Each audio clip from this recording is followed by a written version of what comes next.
New at 10 o'clock, a KPRC2 investigation. It has been just over a month since President Biden assumed office.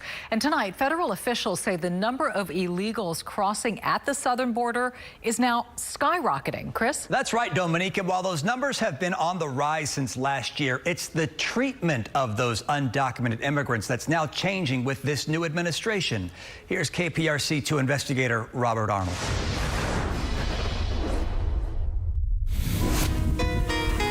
From the river to the wall to city streets. All right, that's it. Our border with Mexico is at the beginning of another surge. We are starting to see large groups come across and at one time.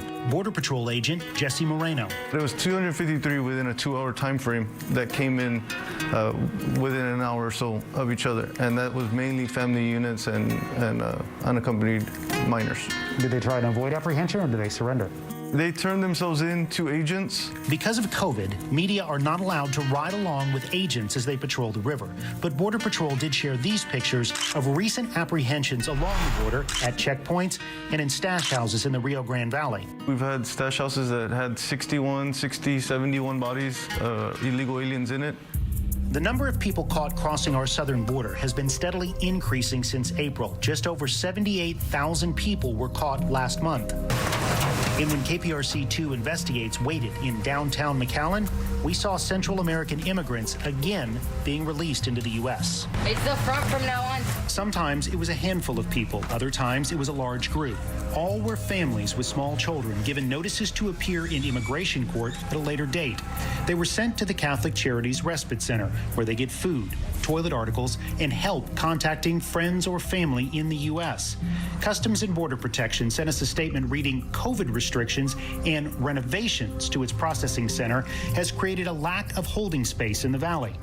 As the administration reviews the current immigration process, balancing it against the ongoing pandemic, we will continue to use all current authorities to avoid keeping individuals in a congregate setting for any length of time. Those being released are medically screened, and if they show symptoms of COVID, then they're tested at local hospitals or clinics. Border Patrol has now set up a temporary 160,000 square foot processing center in the town of Donna to handle the increase in apprehensions. As for why the numbers are rising, Those we spoke to here say they've heard a little bit about President Biden's plans for immigration, and they say they hope now they'll have a better chance of being able to stay in the United States. I came here because my husband and son are already here. It took Maria Melgar and her 3-year-old daughter 2 months to make it from Honduras to the U.S. Back-to-back hurricanes destroyed her home. I don't have a mother or a father, and I lost everything in the floods. She's hoping to reach her family in Miami. I am very happy, and I thank God I am here. President Biden also recently ended the Remain in Mexico program. That was the program that required thousands of immigrants caught illegally crossing the border to wait in Mexico while their asylum claims were decided.